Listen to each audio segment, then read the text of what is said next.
कहा जाता है कि दाग बहुत छोटे हैं लेकिन जख्म बहुत गहरे हैं। एक प्रधानमंत्री वो हैं जो कि आतंकवादी के साथ यासीन मलिक के साथ अपना फोटो खिंचाते हैं, वो खुश हो जाते हैं सर। और एक प्रधानमंत्री वो हैं जो दिवाली में सैनिकों के साथ दिवाली मनाने के लिए जाते हैं। नेहरू ने इस तरह का सिचुएशन पैदा किया कि आज हम तबाह हो रहे हैं। जब कांग्रेस के प्रधानमंत्री ताशकंद समझौता करने के लिए गए तो अपने मुख्यमंत्री की हत्या का भी बदला लेने के लिए इनके पास कोई शब्द नहीं था। यही कांग्रेस पार्टी है। आज 6 दिसंबर है। इस संविधान को जिन्होंने दिया बाबा साहब अंबेडकर, उनका महानिर्वाण दिवस है। और दूसरा 6 दिसंबर है जब इस देश के आम नागरिकों ने बाबर की निशानी को मिटाया था। इसलिए ये आज का दिन 6 दिसंबर बहुत इंपॉर्टेंट है। और हमारी सरकार माननीय मोदी जी के नेतृत्व में जिस बिल को माननीय गृह मंत्री जी लेकर आए हैं, हम उनके समर्थन के लिए खड़े हुए।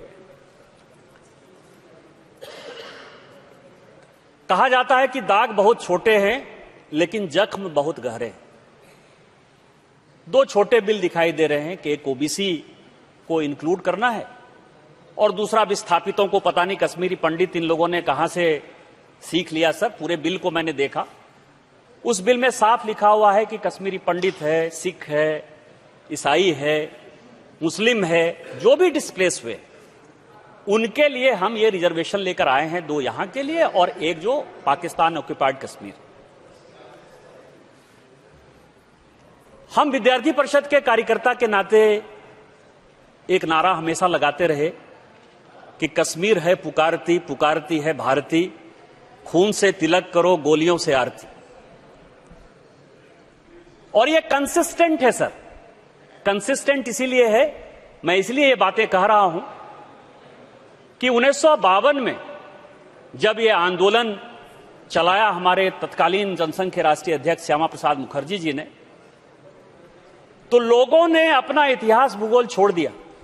लेकिन भारतीय जनता पार्टी के आम कार्यकर्ता ने कभी इस मुद्दे को नहीं छोड़ा कि 370 खत्म करना है, 35A खत्म करना है और जम्मू कश्मीर जो हमारा इंटीग्रल पार्ट है उसमें भारत का संविधान चलाना है। कल माननीय गृह मंत्री जी ने जो बातें कही वो केवल ये नहीं है कि 2 पेपर लेकर आया।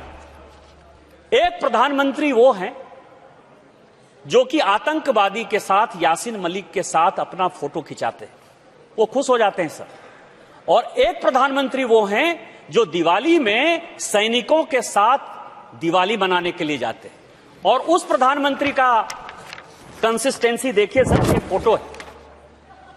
ये फोटो है कि 1952 में यदि श्यामा प्रसाद मुखर्जी जी ने जिस आंदोलन को चलाया उसको पूरे संघ परिवार ने और खासकर भारतीय जनता पार्टी ने इसको बढ़ाया। और जो आज के तत्कालीन प्रधानमंत्री हैं उन्होंने 1991 दिसंबर से जिस यात्रा को चालू किया, 26 जनवरी 1992 को उन्होंने श्रीनगर के लाल चौक पर झंडा फहराया।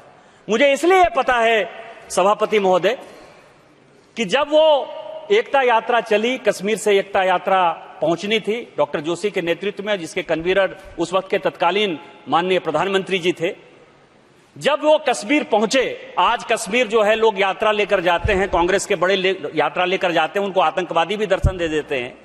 लेकिन उस सिचुएशन को क्रिएट करने में लाल चौक पर भारत का झंडा फहरे, इसके लिए क्या कुर्बानी दी भारत ने, ये उनको अंदाजा नहीं है। जब माननीय प्रधानमंत्री जी कन्वीनर के तौर पर वहां पहुंचे तो वो अड़ गए, क्योंकि भारत सरकार ने मना कर दिया कि हम किसी कीमत पर भारत का झंडा लाल चौक पर नहीं फहरा सकते, खून खराबा हो जाएगा। भारत का झंडा नहीं फहर सकता था। लेकिन माननीय प्रधानमंत्री जी ने कहा कि गोली मैं सामने से खाऊंगा, मैं किसी कीमत पर जाऊंगा। और आज भारतीय जनता पार्टी के जनरल सेक्रेटरी नहीं है गोविंदाचार्य जी, वो पार्टी के जनरल सेक्रेटरी हेडक्वार्टर थे। उन्होंने जो है उनके साथ भारत सरकार का नेगोशिएशन हुआ। उस वक्त माननीय नरसिम्हा राव जी इस देश के प्रधानमंत्री थे। और मैं इस केस को इसलिए जानता हूं सर कि उस वक्त जो तत्कालीन आईजी कश्मीर डिवीजन में सीआरपीएफ के थे NK तिवारी, वो मेरे अपने मामा थे। और उनके घर में यहां लोधी रोड में उनके घर में भी 45 उनका घर का मकान नंबर था। हमने वहां निगोशिएशन किया क्योंकि माननीय प्रधानमंत्री जी अड़े हुए थे कि मुझे हर हालत में करना है। और आज 370 और 35A हटाकर इस सरकार ने कितना बड़ा काम इस देश के लिए किया है और जो हमारा मुद्दा 1952 से रहा उसको किस तरह से पूरा किया है, ये इसकी सबसे बड़ी निशानी है। कल सर बहुत बातें हुई 370 की। एक तो जितने वक्ताओं ने कहा, मैं उनको कह देना चाहता हूं कि सुप्रीम कोर्ट में केस जरूर चल रहा है, लेकिन सुप्रीम कोर्ट ने हमारे पास किए हुए 370 और 35A को स्टे नहीं किया है। और जब स्टे नहीं किया है तो वो जहां भी कोर्ट में सुनवाई चल रही है उसका क्या मतलब है। और उन्होंने एक गलत बयानी की सर कि जो प्रेसिडेंशियल प्रोक्लेमेशन हुआ उसमें जानबूझकर जो है हमने 3A का जो है हनन किया और उसमें कहा 2018 में कि जो लेजिस्लेटिव असेंबली है उसका पावर पार्लियामेंट को चला जाएगा। मैं 1976 में तमिलनाडु में करुणानिधि जी की सरकार जो है करप्शन के आधार पर इंदिरा जी ने हटाया था सर, उसी का प्रोक्लेमेशन लेकर आया।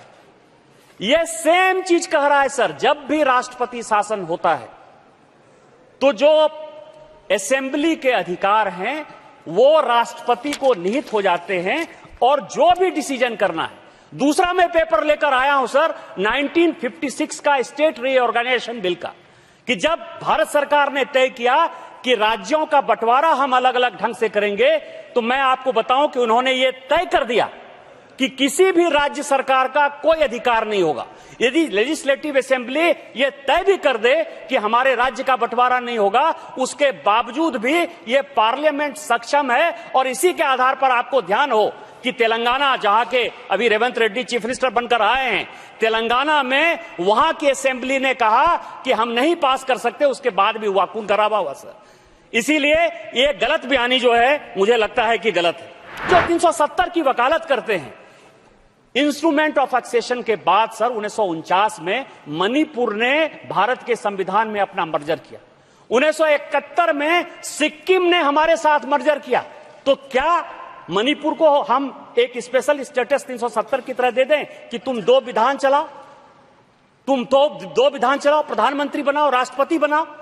तो मैं ये कह रहा हूं कि जो लॉजिक है सर, ये लॉजिक इतनी घटिया और गलत है कि देश को गुमराह करने वाली है।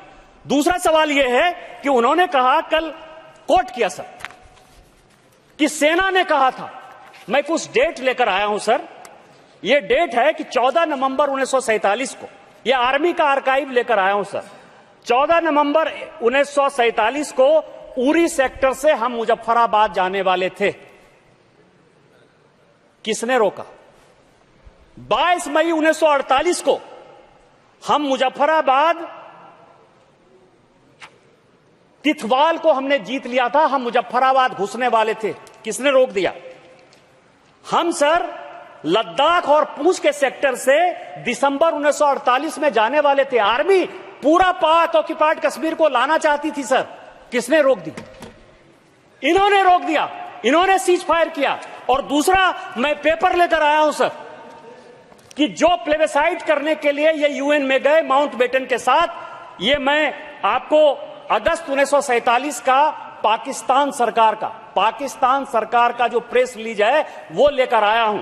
और ये लिखा है, माउंटबेटन की जो किताब है द ग्रेट डिवाइड, उसमें लिखा है कि जिन्ना प्लेबेसाइट के विरोध में थे, वो यूएन जाने के विरोध में थे। वो ये कह रहे थे कि जनमत संग्रह यदि होगा तो भारत का पूरा आवाम शेख अब्दुल्ला के साथ, भारत के साथ जाएगा, इसलिए किसी कीमत पर प्लेबेसाइट नहीं होना चाहिए। इसके बावजूद भी नेहरू वहां गए और नेहरू ने इस तरह का सिचुएशन पैदा किया कि आज हम तबाह हो रहे हैं। मैं ये CIA की रिपोर्ट और चाउ एन लाई और नेहरू जी के बीच जो पत्राचार हुआ वो भी लेकर आया हूं सर। जब एक बार ब्रिटिश सरकार ने यह तय कर दिया कि तिब्बत, भूटान और नेपाल वो बफर स्टेट रहेगा, एक अलग देश बनकर रहेगा, रसिया, ब्रिटेन और भारत सरकार के साथ ये एग्रीमेंट साइन हुआ। और जब चाउ एन लाई बार बार ये कह रहे हैं कि तिब्बत चाइना का इंटीग्रल पार्ट है, तो किस आधार पर आपने तिब्बत को एक देश के रूप में मान्यता दे दी? और आज पूरा का पूरा पूरा का पूरा कश्मीर और पूरा का पूरा देश जो है तबाह है इन चीजों से। हम चाइना से भी लड़ रहे हैं, हम पाकिस्तान से भी लड़ रहे हैं और ये कह रहे हैं कि नेहरू ने कोई ब्लंडर नहीं किया।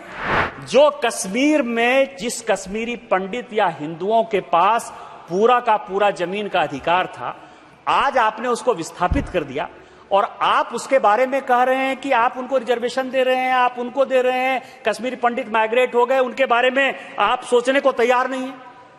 आज हमारा एक सैनिक मरता है तो भारत सरकार सर्जिकल स्ट्राइक करती है। वैसे सर्जिकल स्ट्राइक के बारे में पूछते हैं, मैं कांग्रेस से पूछना चाहता हूं सर कि 1965 के वार में यहां हम सभी सांसद, उन्होंने देखा होगा कई एक पथ है, उसमें बलवंत राय मेहता पथ है सर।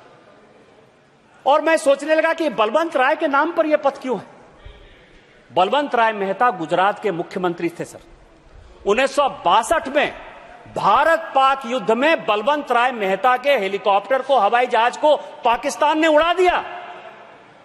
और जब कांग्रेस के प्रधानमंत्री ताशकंद समझौता करने के लिए गए तो अपने मुख्यमंत्री की हत्या का भी बदला लेने के लिए इनके पास कोई शब्द नहीं था। यही कांग्रेस पार्टी है, यही कश्मीर की बात कर रहे हैं, जिसको कि अपने मुख्यमंत्री की परवाह नहीं है। बलवंत राय मेहता के नाम पर एक स्टैच्यू नहीं है, बलवंत राय मेहता के बारे में एक स्कॉलरशिप नहीं है। बलवंत राय मेहता को इस देश के इतिहास ने बुला दिया, जो 65 के वार में मुख्यमंत्री रहते हुए मारे गए। और आप कहते हैं कि 370 कैसे खत्म हो गया, 35 कैसे खत्म हो गया। आज रिजर्वेशन की बात होती है, एससी को रिजर्वेशन नहीं, एसटी को रिजर्वेशन नहीं। यह माहौल कैसे पैदा हुआ सर? जब 47 से 53 तक शेख अब्दुल्ला से इनका नहीं पटा तो कांग्रेस ने 3 मुख्यमंत्री बनाया, बख्शी गुलाम मोहम्मद, जीएम सादिक और मीर कासिम। उन्होंने क्या किया सर? 1956 में कश्मीर पहला ऐसा राज्य था जहां 70% केवल मुस्लिम को रिजर्वेशन दिया गया। कहा गया कि केवल मुस्लिम को, चाहे वो एजुकेशनल इंस्टीट्यूशन हो, चाहे वो सरकारी नौकरी हो, क्योंकि 2 संविधान था, भारत का संविधान वहां लागू नहीं था। और जब सब सारे मुस्लिम को आप रिजर्वेशन देंगे तो आप माइग्रेशन की स्थिति पैदा करेंगे कि नहीं करेंगे? 370 और 35 से खत्म होने के बाद भारत का संविधान वहां लागू हुआ कि नहीं हुआ? आपको माननीय प्रधानमंत्री जी को जवाब देना चाहिए कि नहीं देना चाहिए? इसके बदले इन्होंने क्या किया सर? 2010 में टास्क फोर्स बना दिया। और टास्क फोर्स क्या बनाया कि आप उसके ऑटोनॉमी की बात करिए। मैं भारतीय जनता पार्टी का स्टेटमेंट लेकर आया हूं, एल के आडवाणी, सुषमा स्वराज, अरुण जेटली जी और एस अहलुवालिया। उन्होंने कहा कि एक टास्क फोर्स बनाकर तुम हुर्रियत कॉन्फ्रेंस जैसे उग्रवादी तत्वों को, गिलानी जैसे तत्वों को आगे बढ़ा रहे हो। इन्होंने केवल कश्मीर के साथ राजनीति की सर। राजनीति इतनी की कि जिस फारूक अब्दुल्ला के साथ ये आज रहे हैं, फारूक अब्दुल्ला साहब कैसे मदद कर रहे हैं, उनकी पार्टी कहते हैं कि वॉशिंग पाउडर में जो है पार्टियां धुल जाती हैं। शेख अब्दुल्ला के मरने के बाद फारूक अब्दुल्ला चीफ मिनिस्टर बने सर, उन्होंने उसके घर को तोड़ दिया। गुल शाह को जो है इन्होंने मुख्यमंत्री बना दिया और पूरे कश्मीर में एनार्की ला दी। मत को जो है इलेक्शन की रिगिंग कर दी 1987 में और उसके बाद 1989 में सारे कश्मीरी पंडितों को भगा दिया। ये कहते हैं कि आप शेड्यूल कास्ट शेड्यूल ट्राइब को क्या करते हैं? हम केवल प्रधानमंत्री, राष्ट्रपति का आर्टिफिशियल चेहरा नहीं दिखाते हैं। इनकी जानकारी के लिए आज जो CIC है, जो चीफ इंफॉर्मेशन कमिश्नर है इस देश का, समरिया, वो शेड्यूल कास्ट हैं। और जो CAG हैं, GC मुर्मू, वो शेड्यूल ट्राइब है। हमने कोई राजनीति के लिए नहीं कहा, हम शेड्यूल कास्ट और शेड्यूल ट्राइब को उसका सम्मान देना चाहते हैं। मैं राष्ट्रपति और प्रधानमंत्री की बात नहीं करता हूं। ये केवल 1 मिनट सर, ये जो झूठी बातें कहते हैं, लंबा लंबा कहने लगे, जातिगत रिजर्वेशन होना चाहिए, हम मुख्यमंत्री बनाते हैं। आज तो भूपेश बघेल जी हट गए, अशोक गहलोत जी हट गए। अब आपके पास जो चीफ मिनिस्टर हैं रेवंत रेड्डी हैं, ये क्या बैकवर्ड है? आपके पास जो चीफ मिनिस्टर हैं वो सुक्खू हैं, वो क्या बैकवर्ड है? आपके नाना ने 1961 में कहा कि किसी कीमत पर जो है OBC का रिजर्वेशन नहीं होना चाहिए। मंडल कमीशन जब लागू हुआ तो इसी हाउस में राजीव गांधी ने उसका विरोध किया। और आज जो है, और सीताराम केसरी एकमात्र जो है OBC का इनका अध्यक्ष सीताराम केसरी हुआ सर, जिसका धोती खोलकर इन्होंने बाहर कर दिया। इसीलिए ये बैकवर्ड की बात गलत है, रिजर्वेशन की बात गलत है। जो भी ये बिल लेकर आई है, हम माननीय प्रधानमंत्री जी के नेतृत्व में इस बिल का समर्थन करते हैं और सदन से आग्रह करते हैं कि इसको निर्विरोध पास